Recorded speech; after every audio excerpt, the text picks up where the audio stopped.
سورہ النساء کی آیت نمبر 159 پہ اللہ تعالیٰ نے فرمایا ہے کہ یہ اہل کتاب اپنی وفات سے پہلے اس پر ایمان لے آئیں گے. تو یہ کس پر ایمان لانے کا ذکر کیا جا رہا ہے؟ غامدی صاحب نے تو اپنی تفسیر میں لکھا ہے کہ یہاں قرآن پر ایمان لانے کی بات ہو رہی ہے، جبکہ ہمارے جو روایتی علماء ہیں ان کے مطابق یہاں پر سیدنا مسیح علیہ السلام پر ایمان کا ذکر کیا جا رہا ہے. آپ کا اس بارے میں کیا موقف ہے؟ دیکھیے، جو ایمان جو لانا ہے کس پر لانا ہے، جو سورہ کا مضمون چل رہا ہے وہ حضرت عیسیٰ پر ایمان کا نہیں چل رہا، بلکہ قرآن مجید اور نبی کریم صلی اللہ علیہ وسلم پر ایمان کا چل رہا ہے. تو یہ آیت کیا بتائی آپ نے؟ سورہ النساء 159. 159. اب دیکھیں نا کہ پیچھے بات چل رہی تھی کہ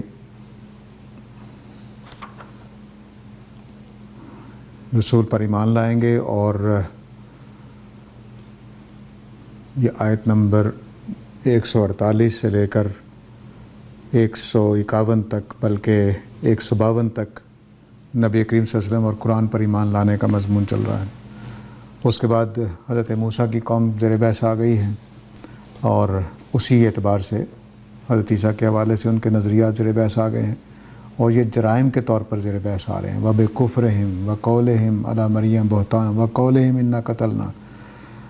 یہ ساری باتیں ان کے جرائم کی لسٹ کے طور پہ آ رہی ہیں کہ ہم نے حضرت عیسیٰ کو قتل کر دیا، رسول اللہ کو قتل کر دیا، ہم نے یہ کر دیا، وہ کر دیا. یہ سارے ان کے جرائم کے طور پر بیان ہو رہے ہیں. اب اس جرائم کی وجہ سے یہ ایمان نہیں لائیں گے، یہ مضمون چل رہا ہے.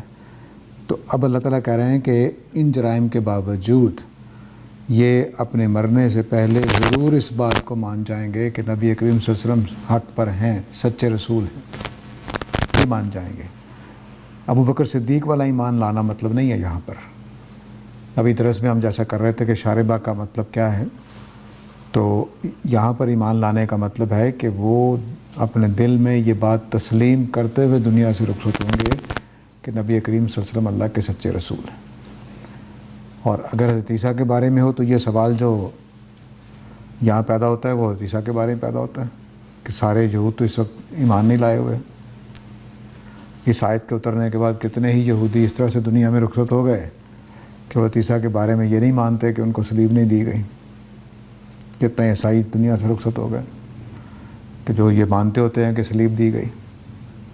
ٹھیک، تو اس آیت کو اس وجہ سے نہیں دیکھنا چاہیے کہ یہ تو دنیا میں ایمان تو کوئی بھی نہیں لا رہا. ایمان لانے کا مطلب مان لیں گے.